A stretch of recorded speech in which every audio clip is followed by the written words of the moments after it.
Hello friends. तो चलिए start करते हैं। तो आज जो हम लोग ना पिछला लेक्चर जो किए थे उसमें हम लोगों ने क्या किया था कि सारा सब्जेक्ट जो है कंबाइन करके ही कर लिया था। और जिससे हुआ था क्या कि लेक्चर थोड़ा बहुत लंबा बन गया था और प्लस में उसको देखना थोड़ा सा पॉसिबल नहीं लग रहा था। तो अभी हम लोग अब क्या करेंगे, मैथ्स मतलब होगा सभी सभी चैप्टर मतलब सभी सब्जेक्ट्स को ही कवर करूंगा, लेकिन करना कुछ नहीं है। आपको मैथ का अलग वीडियो आएगा, आपका फिर रीजनिंग का अलग वीडियो आएगा, जीके जीएस का अलग वीडियो आएगा, इंग्लिश का अलग वीडियो आएगा, इस तरह से। तो वो थोड़ा सा अच्छा रहता है, छोटा छोटा छोटा फॉर्मेट रहेगा, जिसको जो देखना है वो देख सकता है। बाकी इस बार भाई देखो, मैं लग तो अच्छे से गया हूँ, करेक्ट तो करना है। खुद भी निकालूंगा, आपको भी निकलवाऊंगा। बस आप लोग थोड़ा सा यकीन करो और कुछ नहीं। बाकी आपको प्रीवियस ईयर तो करना ही है, तो आप खुद से तो या किसी ना किसी का वीडियो देखोगे ही या फिर खुद से ही करोगे ही। तो आप इसे इस तरह मेरा ही सॉल्यूशन देख सकते हो। इसमें जो है मैं थोड़ा सा अच्छे से एक्सप्लेन करता हूँ, जैसे अच्छे से एक्सप्लेन करूँगा बेसिक से, जिससे मतलब आपका होगा क्या कि आपको अगर समझ में, आपने अगर पहले भी नहीं पढ़ भी नहीं रखा है तो भी आपको हेल्पफुल लगेगा, आपको समझ में आ जाएगा। ठीक है, इसी तरह से बताऊँगा जिसमें कि मैं फॉर्मूला का, जो मैं पर्सनली भी फार्मूला का बहुत कम यूज़ करता हूँ, क्योंकि मुझे फार्मूला पे उतना यकीन नहीं है। मैं अपना जनरल सेंस से जैसे क्वेश्चन को सॉल्व करने का अप्रोच ही लगाता हूँ। हालांकि कुछ क्वेश्चन ऐसे होते हैं जहाँ पर फॉर्मूला लगता है, तो वहाँ पे तो लगाना ही पड़ेगा। बाकी क्वेश्चन में अपना जो है जनरल एबिलिटी जो होता है, मेंटल एबिलिटी, उन्हीं से सॉल्व करने का ट्राई करता हूँ। तो चलिए स्टार्ट करते हैं। आवर फर्स्ट क्वेश्चन क्या है कि एक व्यक्ति ने 150 कुर्सियाँ बेची और उसे 25 कुर्सियों के विक्रय मूल्य के बराबर लाभ हुआ, तो उसका लाभ प्रतिशत ज्ञात कीजिए। तो इसमें देखो, मुझे पता है कि मुझे भी इसका शॉर्टकट आता है, जिस तरह से हम लोग ऐसे करते हैं। जैसे और टीचर्स पढ़ाते हैं, मुझे भी वो शॉर्टकट पता है क्योंकि मैं भी पढ़ रखा हूँ उससे। लेकिन मैं इसको वैसे नहीं बताऊँगा। देखो मैं बताता हूँ इसको, जैसे जनरल एबिलिटी से मैं इसको सॉल्व कैसे करता, अगर जिससे कि आप लोग अगर फॉर्मूला सब भूल भी जाते हो तो भी आप इसको अच्छे से अप्रोच कर पाओगे। ठीक है, अब यहाँ पे देख क्या लिखा हुआ है कि एक व्यक्ति ने 150 कुर्सियाँ बेची। अब 150 कुर्सियाँ तो वो तब बेचेगा जब वो 150 कुर्सी खरीदेगा। उसके पास बेचने के लिए तो खरीदना तो होगा ना उसको। सीधा सा बात है, अगर वो कुर्सी बेच रहा है तो खरीदा तो होगा, तभी तो बेच रहा है। तो देखो, सीपी भी 150 ही होगा। मान लो कुर्सी का कुछ भी दाम हो, हटाओ उसको, सीपी भी 150 और एसपी भी 150। ठीक है, और प्रॉफिट कितना हो रहा है, चलो इसको हम लोग अलग अलग मान लेते हैं। जैसे कि इसको सीपी को 150 वाई मान लेते हैं और एसपी को 150 एक्स मान लेते हैं। अब प्रॉफिट जो है ना, प्रॉफिट कितना होने वाला है, देखो विक्रय उसे 25 कुर्सियों के विक्रय मूल्य के बराबर का लाभ हुआ है। इसको ध्यान रखना कि 25 कुर्सियों के विक्रय मूल्य के बराबर लाभ हुआ है, मतलब तुम्हारा जो होगा प्रॉफिट वो हो जाएगा 25x। क्यों एक्स, क्योंकि भाई विक्रय मूल्य पे लाभ गिना जा रहा है। वैसे जो लाभ होता है वो हमेशा क्रय मूल्य पे यानी सीपी पे, कॉस्ट प्राइस पे काउंट करते हैं, लेकिन यहाँ पे विक्रय मूल्य पे काउंट कर रहा है। अब देखो, आपने एक बेसिक सा फॉर्मूला पढ़ रखा होगा, प्रॉफिट अपन क्या होता है, S P minus C P. ये मैं आपको यहाँ पे लिख लिख के बता रहा हूँ ना, इसलिए थोड़ा सा आपको लग रहा है कि लेंदी प्रोसेस है। हालांकि जब इसको मन में करोगे ना, बहुत फास्ट होता है ये मन में, आप जब जनरल सेंस से करते हो तो। हालांकि फॉर्मूला से और भी फास्ट होता है, मैं मानता हूँ इस बात को, लेकिन आप जनरल सेंस से करोगे ना, इससे होता है क्या, इसका बेनिफिट कि आप इसको भूलते नहीं हो। आपको अप्रोच करने का तरीका ऐसा, अगर फॉर्मूला सब भूल जाते हो तो फिर इस तरह भी आप बना सकते हो। ठीक है, तो मैं यही रिकमेंड करता हूँ कि आप भी इसी तरह से सॉल्व करो। बाकी आपको जैसा अच्छा लगे वैसा आप कर सकते हो। तो यह क्या होगा, S P minus C P. S P कितना था मेरा, बताओ। एस पी 150 था ना, 150 एक्स, और सी पी कितना है, 150 वाई। प्रॉफिट कितना है, 25x। अब यहाँ से हम लोग क्या कर सकते हैं, हम लोग इसमें से इसको इधर ले आते हैं और इसको यहाँ ले आते हैं। करेंगे कुछ नहीं, 25x इधर रहेगा और इसको माइनस में इधर आएगा तो प्लस में 150y बन जाएगा। एक तो मैं इसका थोड़ा सा ये थिकनेस कम कर लेता हूँ, बहुत मोटा लग रहा है। 150y इज इक्वल टू तुम्हारा हो जाएगा यहाँ पे 150x। अब इसको हम लोग उस पर ले जाते हैं, तो 150y is equal to 150x minus 25x। यहाँ से हम लोग इसको सॉल्व करेंगे, 150y इज इक्वल टू कितना हो जाएगा, 125x। तो अब यहाँ से आप इसको कटाओगे 25 से, तो 25 छा की 150 और 25 पंचे 125, यानी कि y 6y is equal to 5x। तो इसको आप ऐसे सॉल्व करोगे, इसको एक्स को नीचे ले आओ, ठीक है। यहाँ पे 5/6 हो जाएगा, ये 6 नीचे चला गया, एक्स यहाँ नीचे आ गया। तो वाई क्या था अपना, वाई था देखो सी पी। तो सी पी मेरा कितना है, सी पी 5 है, और एस टी मेरा क्या है, एक्स वाला एस पी था ना, तो एस पी कितना है, 6 है।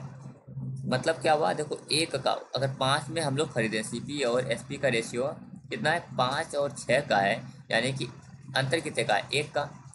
मतलब 5 में खरीद के अगर 6 पे बेच रहे हैं तो अंतर कितना का हो गया, एक का ना, प्रॉफिट एक का हुआ। तो अब प्रॉफिट परसेंट निकाल लो यहाँ से, प्रॉफिट परसेंट बराबर क्या होगा, 1 का प्रॉफिट ओवर 5। 1 का प्रॉफिट किस पे, सीपी पे हमेशा प्रॉफिट गिनते हैं। तो 1 का प्रॉफिट हुआ 5 पे, तो कितना होगा, 1/5 का 100% निकालोगे, 5 से कट जाएगा 20 बार में, यानी कि 20%। ये इसका आंसर हुआ। इसको शॉर्ट में बनाने का तरीका कुछ नहीं है, तो मैं शॉर्ट में बता देता हूँ। इसका क्या करना हो, क्या होता है ना, जब भी हम लोग एस पी को, सॉरी, प्रॉफिट को सेलिंग प्राइस पे काउंट करते हैं, तो आपको बस माइनस कर देना होता है। प्रॉफिट को जब भी सेलिंग प्राइस पे करोगे ना, तो उसको माइनस कर देना होता है। जैसे कि यहाँ पे आपने देखा कि यहाँ पे प्रॉफिट जो है अपना सेलिंग प्राइस पे किया गया है, तो इसमें सीपी क्या होगा ना, 150 में से 25x, इसको माइनस कर दो। जब भी ऐसा होता है कि प्रॉफिट आपका सेलिंग प्राइस पे होगा, तो भाई उस प्रॉफिट को ना माइनस कर दिया जाता है। तो यहीं से कर दो, 150 माइनस 25 कर दोगे, यहाँ पे 125 हो जाएगा। और एस पी क्या आ जाएगा, एस पी तुम्हारा 150 ये है, यहाँ से आप कर लोगे इसको, 25 का प्रॉफिट ओवर 125, 25 का प्रॉफिट ओवर 125 इंटू 100%, वही हो गया 25 चाकी, सॉरी 25 5 से ये 20 बार में, यानी कि 20% हो गया। आप इस तरह से शॉर्ट अप्रोच कर सकते हो। बाकी ये वाला भी आपको ध्यान रखना है, जो ज़्यादा इंपॉर्टेंट है, क्योंकि अगर एग्जाम में अगर आप ये भूले कि ये कैसे हो रहा है, तब तो यही काम आएगा ना। चलिए बढ़ते हैं दूसरा क्वेश्चन की ओर। दूसरा क्वेश्चन क्या है, एक परिवार के 6 सदस्य की औसत आयु 20 वर्ष है। देखो 6 मेंबर हैं, 6 मेंबर का औसत आयु कितना है, 20 वर्ष है, 20 ईयर्स है, ठीक है। यदि नौकर की आयु को भी जोड़ लिया जाए तो औसत आयु में 20% की वृद्धि हो जाती है। देखो औसत आयु में 20% की वृद्धि होती है। अब देखो 20 वर्ष औसत आयु था ना, अब 20 वर्ष का 20% होता कितना है, ये पहले निकालना होगा। तो 20 वर्ष का 20% कितना होता है, ये निकालो। तो 20 वर्ष का 20% क्या होता है, 1/5 होता है। मैं दिखा देता हूँ आपको। 20% अगर सॉल्व करोगे तो कितना होगा, 20%, परसेंट यहाँ से हटाना, जब यहाँ से हम लोग परसेंट हटाएंगे तो क्या होगा, परसेंट हटाएंगे तो नीचे में 100 आएगा, 100 आएगा तो यहाँ क्या हो जाएगा, 20×500, यानी कि 1/5। तो 20% को 1/5 लिख दिया, और 5 से 1 कट गया तो 4 बार में, यानी कि 4। अगर 20 वर्ष का 20% कितना होगा, 4। तो यहाँ पे क्या बोला था, एक परिवार 6 सदस्यों की आयु 20 वर्ष है, यदि नौकर की आयु को भी जोड़ लिया जाए तो औसत आयु में 20% की वृद्धि होती है। मतलब औसत आयु में 20% की वृद्धि होती है, और औसत 20% है कितना, 20% 4 है, यानी कि औसत आयु में कितने की वृद्धि होगी, 4 की वृद्धि होगी। तो 20 पहले से था, अब औसत आयु कितना हो जाएगा, 20 + 4 24 हो जाएगा। 24 क्यों हो गया, क्योंकि उसमें नौकर की आयु को ऐड कर दिए। जब नौकर को भी ऐड कर दिए तो 4 से बढ़ गया, ठीक है। तो नौकर की आयु कितनी है, अब नौकर की आयु देखो, इसका इन सब का 20 मान लेते हैं, इन सब का एज 20 ही है, 6 मेंबर्स का। अब क्योंकि नौकर के आने से सब में 4 बढ़ गया। देखो नौकर के आने से क्या हुआ, तो मैं यहाँ पे लिख देता हूँ, 6 मेंबर ना, 1 2 3 4 5 6, ये 6 मेंबर ना।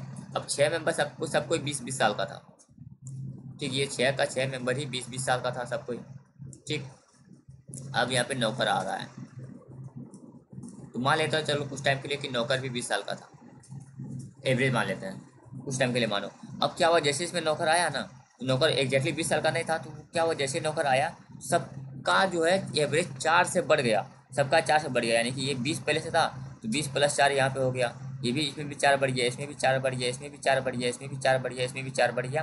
तो कितना बढ़ गया, 1 2 3 4 5 6, 6 को 4 बढ़ गया, मतलब 24 साल बढ़ गया। ओवरऑल 24 साल बढ़ा ना, ओवरऑल 24 साल बढ़ गया। अब देखो क्या हुआ कि नौकर में भी 4 बढ़ा, नौकर में भी तो 4 बढ़ेगा, क्योंकि भाई इसके आने से सबके आने से ये भी ऐड हुआ है ना, नौकर में भी 4 बढ़ गया, यानी कि ये भी 24 साल हो गया। अब देखो 24 इधर बढ़ा, 24 इसका है, तो ओवरऑल कितना, नौकर का एज कितना हो गया, 48 साल हो गया। अगर आपको ऐसे समझ में नहीं आया तो मेरे पास दूसरा सॉल्यूशन भी है, मैं वो दूसरा सॉल्यूशन दिखाता हूँ। हालांकि ऐसे तो समझ में आ गया होगा, और अगर नहीं आया तो कोई दिक्कत नहीं है, एक दूसरा सॉल्यूशन दिखाता हूँ आपको।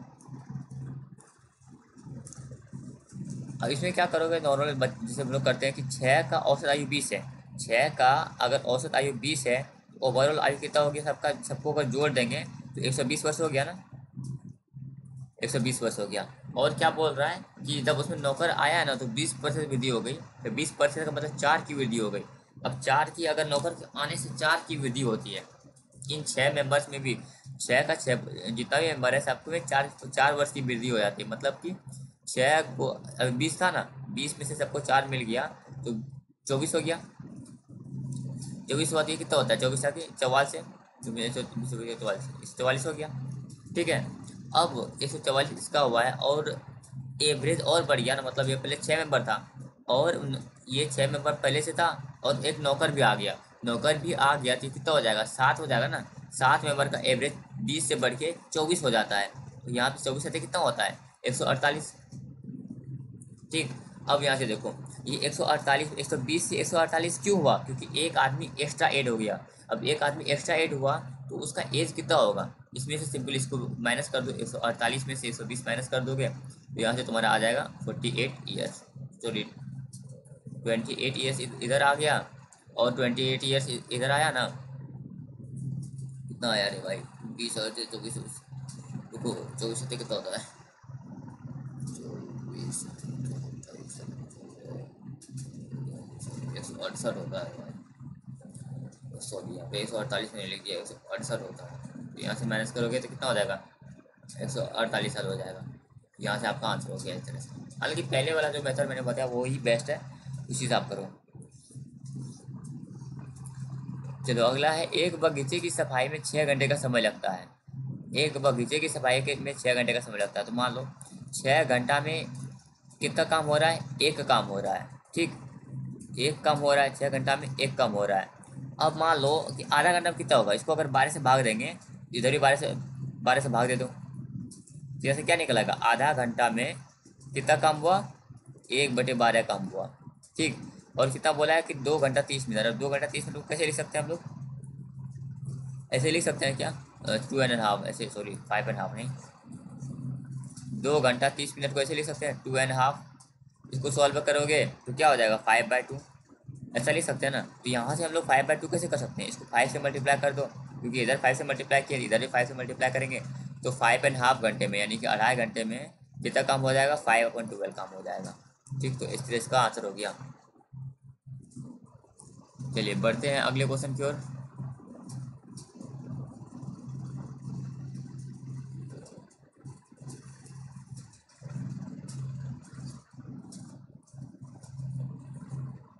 यहाँ पे देखो 0. इसको मैं यहाँ पे लिख देता हूँ, 0.18 divided by 0.9 plus 0.8 multiplied by 0.001। अब यहाँ पे देखो पॉइंट में दे देता हूँ सब बराबर करने के लिए, ये खत्म हो गया। अब यहाँ पे हुआ 18 और 95, 18 95 हुआ,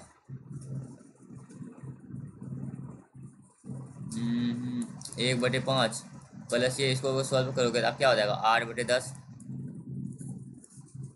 फिर इसको सॉल्व करोगे तो ये हो जाएगा तुम्हारा, कितना हो जाएगा रे, चिंगरी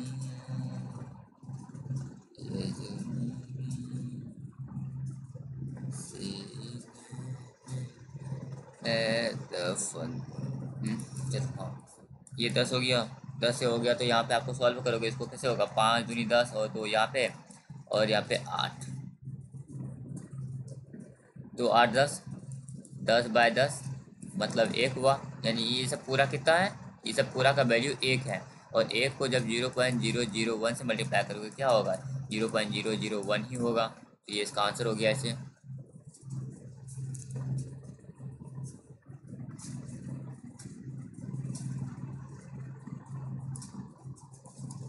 तो अगला क्वेश्चन देखते हैं, दो संख्याओं 11:6 में है।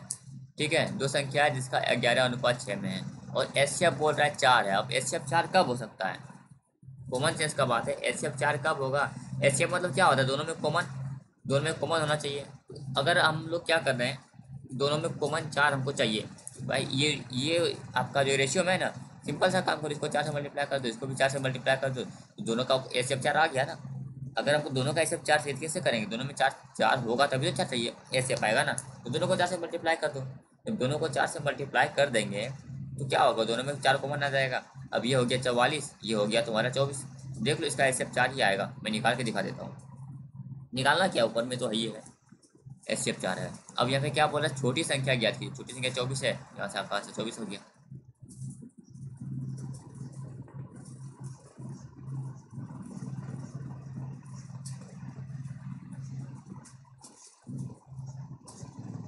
चलिए अगला क्वेश्चन देखते हैं। अगला है, जब एक तार को एक वर्ग के आकार में मोड़ा जाता है तो इसके द्वारा परिबद्ध क्षेत्रफल इतना सेंटीमीटर स्क्वायर होता है। तो जब एक तार को एक वर्ग के आकार में मोड़ा जाता है, तो मान लो ये वर्ग जब बन गया, तो बन गया तो वर्ग का क्षेत्रफल क्या होता है, वर्ग का क्षेत्रफल क्या होता है, ए स्क्वायर होता है। ए स्क्वायर और क्या हो जाएगा 5929। अब 5929 किसका स्क्वायर है, निकालने के लिए हम लोग निकाल लेते हैं ऐसे, जो बचपन में हम लोग पढ़े थे। 7 7 49, 8 8 64, तो 7 लगेगा, 7 लगेगा, 7 लगेगा, 49 हो जाएगा। यहाँ 7 7 14 हो जाएगा, या माइनस करोगे 0 129। अब देखो अगर हम यहाँ पर 7 से मल्टीप्लाई कर देते हैं तो शायद हो जाएगा। 7 7 49 हो गया, 7 4 28, 24 28 और 4 32, सॉरी 32 और 3 कैरी, 7 1 7 3 10 हो गया। यानी कि 77 का ये रूट है। तो ए बराबर क्या हो जाएगा 77 हो जाएगा। अब यहाँ से हम लोग को क्या निकालना होगा, यहाँ पे देखो यदि तार का विद्युत आकार विद्युत में जाना है ना, तो विद्युत में जाने के लिए हमको इसका देखो, दोनों में क्या होता है, दोनों का एरिया तो अलग अलग हो सकता है, लेकिन जो अगर एक ही तार से बना हुआ है दोनों का परिमाप जो होगा पेरीमीटर वो तो सेम ही होगा। भले हाँ, ये बात सही है कि दोनों का एरिया अलग अलग है। एरिया वर्ग का क्षेत्रफल वर्ग का जो होगा, स्क्वायर का और सर्कल का, दोनों का एरिया अलग होगा, लेकिन क्योंकि वो एक ही तार से बना हुआ है ना, दोनों का पेरीमीटर तो सेम ही होगा। तो हम लोग क्या करेंगे, इसी का यूज़ करेंगे, यहाँ पे पेरीमीटर को सेम कर देते हैं। तो इसका पेरीमीटर क्या होगा, वर्ग का पेरीमीटर 4a स्क्वायर होता है, जबकि तुम्हारा इसका विड्थ विड्थ है ना, विड्थ का पेरीमीटर कितना होगा 2 पाई आर, यही होगा। तो यहाँ से तुम्हारा 2 से कट जाएगा ये 2a, सॉरी 4a स्क्वायर नहीं होता है, 4a होता है बस। तो 2 इंटू ए कितना है 77, पाई का वैल्यू यहाँ रख देते हैं, 22/7, और आर हमको चाहिए था तो आर निकल जाएगा यहाँ से। देखो क्या होगा, 11 7 77, 11 दूनी 22, ठीक, ये दो दो कट गया। तो यहाँ से जब 7 इंटू 7 हो जाएगा बराबर आर, यानी कि आर बराबर 49 आ गया। अब आर बराबर 49 आ गया तो पूछा यदि तार को एक वृत्त आकार में मोड़ा जाए तो तार द्वारा परिबद्ध क्षेत्रफल निकालना है। वृत्त का क्षेत्रफल निकाल लो यहाँ से, वृत्त का क्षेत्रफल यानी कि एरिया ऑफ सर्कल निकालेंगे, क्या होगा पाई आर स्क्वायर, पाई का वैल्यू 22/7, आर का स्क्वायर का वैल्यू यानी 49 इंटू 49, 7 से ये कट जाएगा, ठीक। अब 22 इंटू क्या होगा 49 सतह, तो 50 सतह 49 सतह कितना होगा 9 से 63 का 6 और 7 28, 2834, 343 को अगर हम लोग 22 से मल्टीप्लाई कर देते हैं क्या होगा 6 8 6 6 8 6 6 8 14, और इधर तुम्हारा हो जाएगा तो 7 हो गया, ये आंसर पहुंच गया। चलिए अगला देखते हैं। अगला है, यदि a प्लस इसको सॉल्व करेंगे तो यहाँ देखो सॉल्व करेंगे, 2 का स्क्वायर क्या होगा 4, 4 जब 8 को भाग दे देगा तो 2 आएगा आंसर, और 5 इंटू 2 क्या हो गया 10, यानी ये पूरा पूरा 10 हुआ।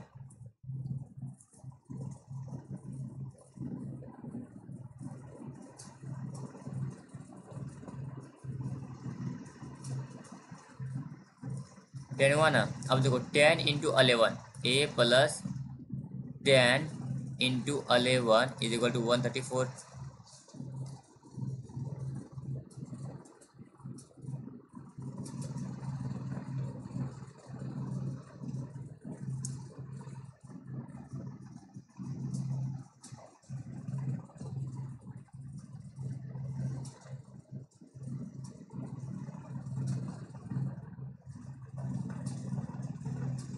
एक सेकंड भाई, एक सेकंड, बस कर रहा हूँ।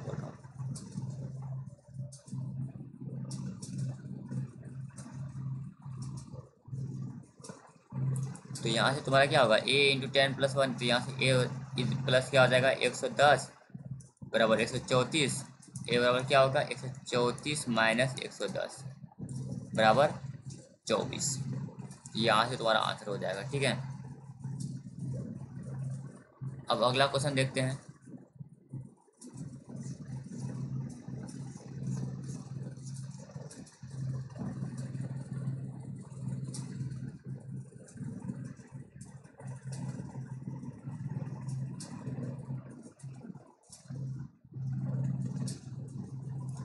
अगला है एक धन राशि पर 2 मिनट का वेट कर लो प्लीज।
ओके चलो, तो क्या यहाँ एक धन राशि, इसको मैं मिटा देता हूँ। एक धनराशि पर 7 वर्षों में 6% वार्षिक दर पर इतना ब्याज साधारण ब्याज पे प्राप्त हुआ है। साधारण ब्याज पे अगर हम लोग 6% पे दे रहे हैं 7 वर्षों के लिए, तो कितना ओवरऑल परसेंट बना मेरा 42% तो ब्याज लगेगा। और बोल रहा है कि 3360 रुपया तुम्हारा ब्याज बना है। तो 3360 रुपया कितना का वैल्यू है, 42% का वैल्यू है। और पूछा कितना हुआ धनराशि ज्ञात कीजिए, तो पूरा धनराशि ज्ञात करना मतलब 100% का वैल्यू निकालना है। यहाँ से तो ईजी हो जाएगा। 100% का वैल्यू कैसे निकालेंगे, यहाँ से 14×42 और 14×28 फिर 28 हो कट जाएगा। 14×42 14×28 28 हो गया ना, 28×5 33 28 14×28 और 28×5 56 14×56 240 हो गया। फिर 3 से 8 बार में कट गया यानी कि 8000। ये आपका आंसर हो गया। चलो अगला देखते हैं। अगला है दो संख्याओं का अनुपात 5 और 9 है। ठीक है, यदि बड़ी संख्या में 6 जोड़ा जाए, ले लेते हैं 5x और 9x। बोल रहा है बड़ी संख्या में 6 जोड़ा जाए, तो 6 जोड़ दिए। और छोटी संख्या में 6 घटाया जाए, 6 घटा दिए। तो बड़ी संख्या छोटी संख्या का 6 गुना हो जाता है। बड़ी संख्या जो है यानी कि ये छोटी संख्या का, अगर छोटी संख्या 1 है तो बड़ी संख्या कितना हो जाता है, 6 गुना हो जाता है। ये क्वेश्चन पूछा है, इसको सॉल्व करते हैं। सॉल्व करेंगे कितना होगा, 54×30x माइनस 36। इधर क्या हो जाएगा 9x प्लस 6। अब इसको इधर ले आएंगे तो ये हो जाएगा 21x, और इसको उधर ले जाएंगे तो 36 और 6 42 हो जाएगा। और 21 दूनी 42 यानी कि x का वैल्यू 2 है। अब पूछ रहा है कि संख्या क्या है। संख्या था, हम लोगों ने माना था 5 और 9 को गुना दो कर देते हैं, तो 10 और 18 है। ठीक, 10 और 18 है। चलो अगला देखते हैं। अगला है अंकित मूल्य। अंकित मूल्य क्रय मूल्य से 10% अधिक है। अंकित मूल्य जो है क्रय मूल्य यानी अंकित मूल्य क्या, मार्क प्राइस, और एक सीपी। बोल रहा है सीपी अगर 100 है तो अंकित मूल्य क्या है, 10% अधिक है। यानी कि 100 का 10%, 100 का 10% क्या होगा, 10। तो 100 का 10% 10 है, तो 10 अधिक है, 100 से 10 अधिक है, यानी कि एमपी कितना है, 110 है। अब अंकित मूल्य पर 10% का बट्टा दिया जाता है, यानी कि 110 पर 10% का छूट दिया जाता है। तो 110 पे अगर 10% का छूट दिया जाएगा तो कितना होगा, ये कर जाएगा 11 रुपये छूट दिया जाएगा। तो इससे 11 रुपये अगर माइनस कर देता तो क्या हो जाएगा, 99 हो जाएगा, 99 हो गया। अब 99 पे क्या हो रहा है कि छूट दिया गया। अब पूछ रहा है क्या, लाभ या हानि प्रतिशत ज्ञात कीजिए। बताओ 100 में खरीदे हैं और 99 में बेच रहे हैं, तो एक का तो डायरेक्ट लॉस लग रहा है, तो यहाँ पे 1% इसका आंसर हो जाएगा इसका। अब देखो इसको यहाँ पे हम लोग अभी नहीं छोड़ सकते हैं, यहाँ से निकाल लेंगे। एक जो है ये इसका कितना परसेंट है, 100 का कितना परसेंट है, तो ये यहाँ से हो गया 100%, मतलब 1%। ये तो यहाँ से आपका ये हो गया। चलिए बढ़ते हैं अगले क्वेश्चन की ओर।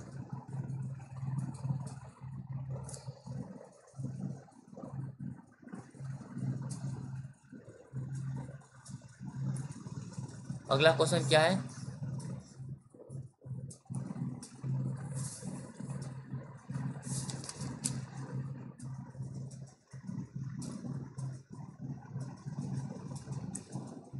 अगला क्वेश्चन है दोपहिया वाहनों और बसों की दुर्घटना में अंतर। दोपहिया वाहन कहाँ है, दोपहिया वाहन ये वाला है, यहाँ पे 330 लिखा हुआ है, ठीक। और बसों के दुर्घटना, बस कौन सा है, ये वाला, यहाँ पे लिखा हुआ है 180।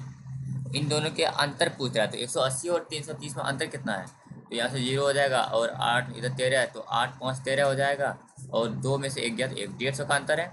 अब बोल रहा है बी कुल दुर्घटनाओं का कितना प्रतिशत है, कुल दुर्घटना कितना है, अब ये निकालना होगा कुल दुर्घटना। तो यहाँ देखो 220 है, यहाँ 180 है, उसके बाद फिर आपका 200 है, फिर 330 है, फिर आपका 70 है।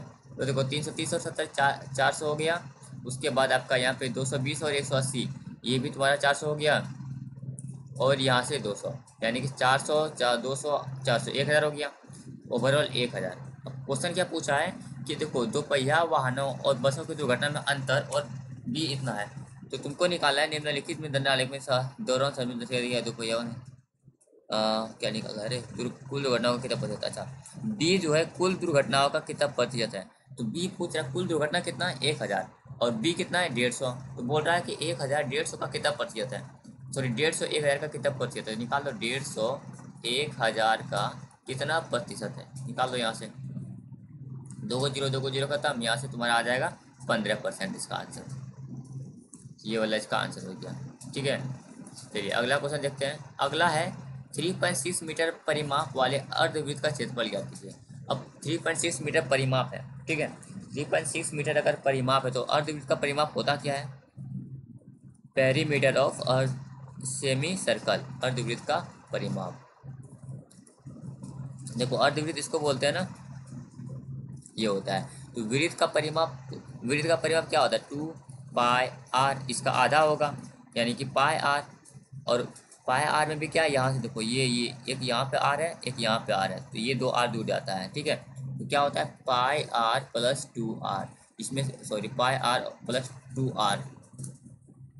अब इसमें से हम लोग क्या करेंगे, पाई आर और प्लस 2 आर में आर अगर कॉमन ले लेंगे तो पाई प्लस 2 हो जाएगा।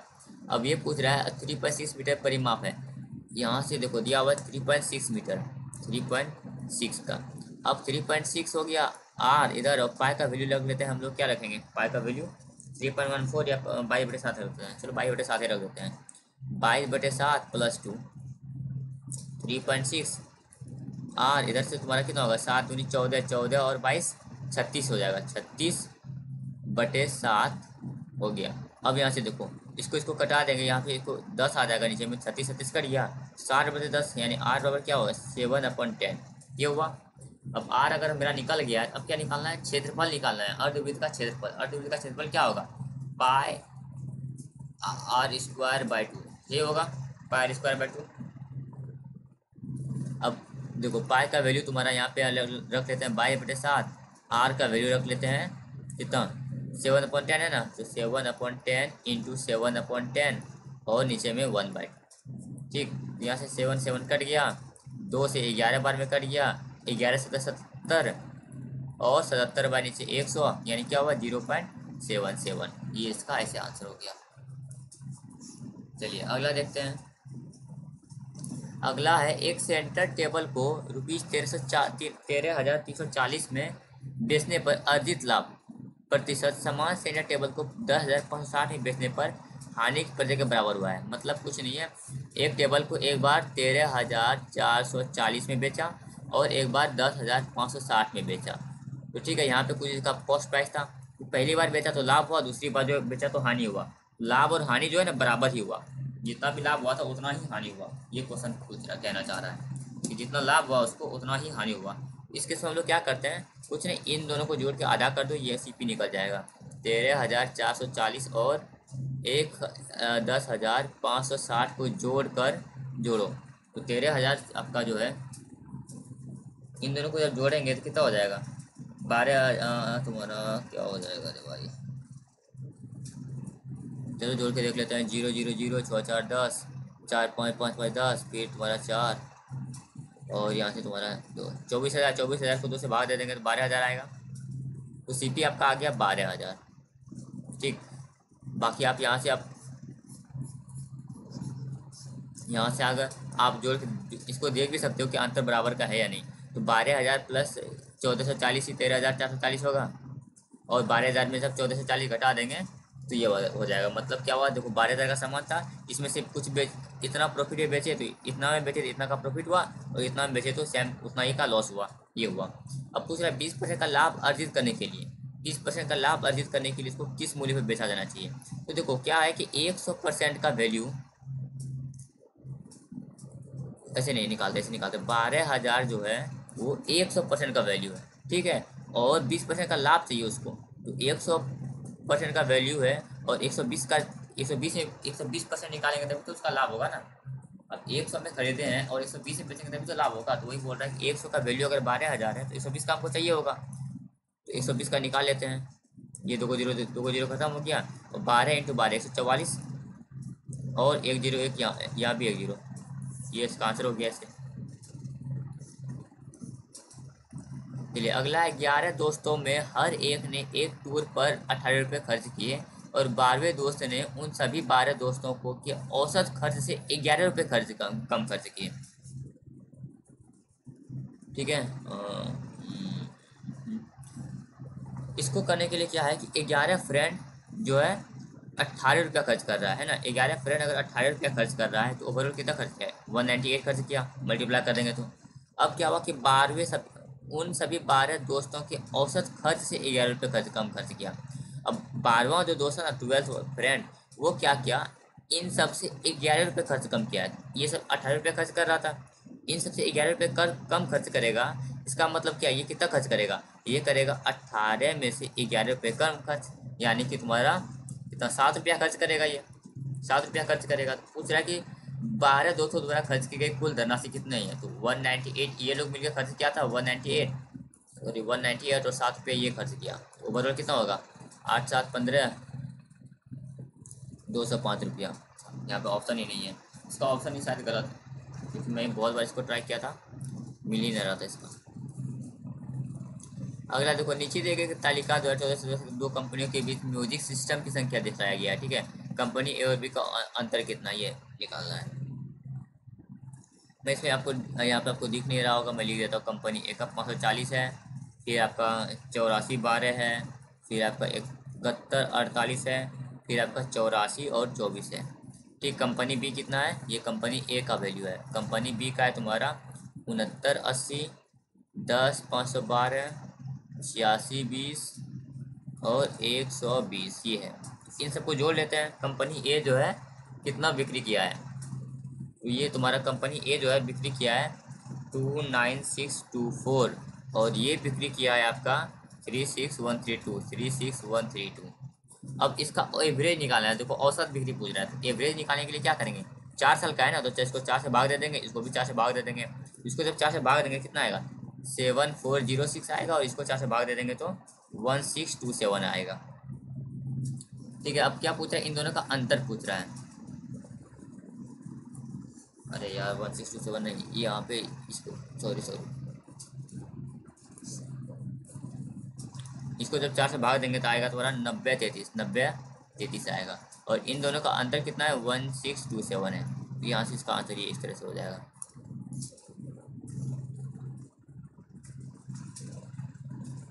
इस क्वेश्चन को समझाने में थोड़ा टाइम लगेगा, इसलिए पहले मैं इन सबको कर लेता हूँ। ठीक है, देखो, ₹7205 के चक्रवृद्धि ब्याज की एक योजना में निवेश किया जाता है। यदि ब्याज दर 20% वार्षिक दर से एक वर्ष में अर्जित आय निकालना है।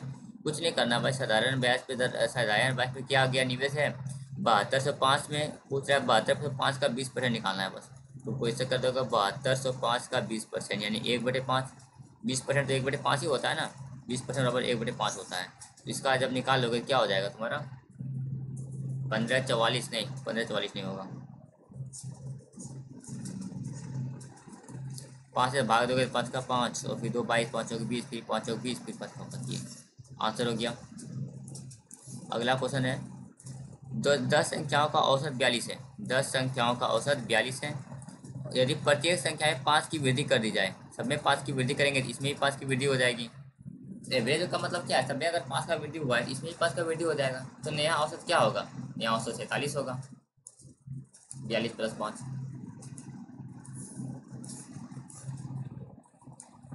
लास्ट क्वेश्चन है, यदि किसी संख्या का 33.33% यानी कि ये का हो जाएगा 33.33, मतलब क्या हुआ, 33.33% मतलब होता है 1/3। अब पूछ रहा है, यदि किसी संख्या में 33.33% में 16 जोड़ा जाता है तो वह परिणाम वही संख्या होता है। अब मान लो 3 का 33.33% कितना हुआ, 1 हुआ। 3 का 33.1 जो है 1 होता है। तो अब पूछ रहा है कि 16 जोड़ा जाता है तो वह सब वही संख्या प्राप्त होता है। अब यहाँ से बताओ मुझे, एक प्राप्त हुआ है ना, 3 का 33% कितना है, 1 है। अब 1 से हमको 3 पुराना है, मूल संख्या तो 3 है। 1 से अगर 3 पुराना है तो कितना जोड़ना होगा, 2 जोड़ना होगा। और क्वेश्चन क्या बोल रहा है, कितना जोड़ना पड़ रहा है, 16 जोड़ना पड़ रहा है। ये क्वेश्चन बोल रहा है, मतलब 8 गुना। उसी तरह पूछा वह संख्या क्या है, तो इसका भी 8 गुना हो जाएगा। 3 का 8 गुना क्या होगा, 24। ये इसका आंसर हो गया। अब रीजनिंग है तो मैं एक 17 नंबर का क्वेश्चन छोड़ा था, अब इसको डिस्कस कर लेते हैं। बोल रहा है, एक पुलिसकर्मी एक चोर को 150 मीटर की दूरी पर दिखाई देता है। ठीक है, और चोर भागने लगता है, पुलिसकर्मी उसका पीछा करता है। चोर और पुलिसकर्मी 8 किलोमीटर और 10 किलोमीटर से दौड़ते हैं। देखो, चोर भी, ये चोर है, ये पुलिस है, ये 10 किलोमीटर पर आवर से दौड़ रहा है और ये तुम्हारा 8 किलोमीटर पर आवर से दौड़ रहा है। तो सापेक्ष गति अगर निकालेंगे कितना हुआ, 2 किलोमीटर पर आवर। ये हुआ ना, 2 किलोमीटर पर आवर के स्पीड से दोनों दौड़ रहा है। अब यहाँ से हम लोग निकाल लेते हैं, इतना सा आपको ध्यान रखना है। तो अगर हम सापेक्ष गति 2 किलोमीटर पर आवर है, मतलब 1 घंटा में 2 किलोमीटर दौड़ रहा है, 2000 मीटर दौड़ा। तो 1 घंटा में अगर 2000 मीटर दौड़ा तो 1 मिनट में कितना दौड़ेगा, 2000/60 ये ना दौड़ेगा।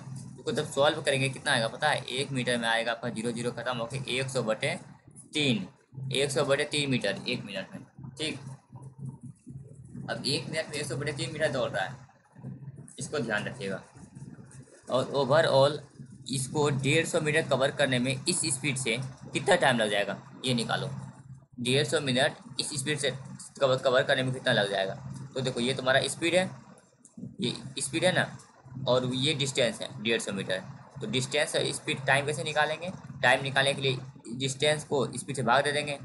150 को तुम्हारा 100/3 से भाग दे दो। तो यहाँ से तुम्हारा 50 दिया 150, 50 दूनी 100, मतलब 3 या 9/2 मिनट, 9/2 मिनट लग रहा है इसको। ठीक, अब क्या हुआ, 9/2 मिनट लगा। 9/2 मिनट में ये भी कुछ, चोर भी तो कुछ आगे जाएगा, चोर भी कुछ आगे जाएगा, पुलिस भी कुछ आगे जाएगा। तो चोर का स्पीड निकालो, 9/2 मिनट में चोर कितना स्पीड दौड़ा, 9/2 मिनट में चोर का स्पीड, चोर दौड़ कैसे रहा, 8 किलोमीटर पर आवर से दौड़ रहा है ना, तो 8 किलोमीटर यानी 8000 किलोमीटर पर आवर निकालने के लिए तो यहाँ से 60 भाग दे देते हैं ऐसे। तो अब यहाँ से आपका सॉल्यूशन हो जाएगा। देखो, 3 से कटाएंगे, 3 या 9, 3 से कटाएंगे तो 3 20 बार में कट जाएगा, और 20 चौक 80, 2 से 4 बार में यानी कि 300। 300 का यार, 300 ज़्यादा आना चाहिए भाई।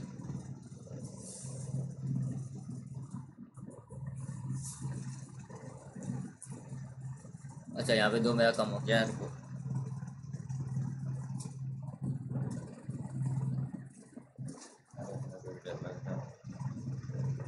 तो यहाँ से हो जाएगा आपका 3 दूनी 6, यानी 600 मीटर यहाँ से हुआ और 150 मीटर उनके बीच का दूरी। 600 मीटर तो आगे वो चला गया दौड़ते दौड़ते, दोनों दोनों एक दूसरे का पीछा कर रहा था, और 600 मीटर अलग से दौड़ा, और पुलिस 150 मीटर अलग कवर किया। ओवरऑल कितना हो गया, 750 मीटर कवर कर लिया। ये हो गया आपका सॉल्यूशन पूरा। आई होप की वीडियो आपको ये सॉल्यूशन पसंद आया होगा।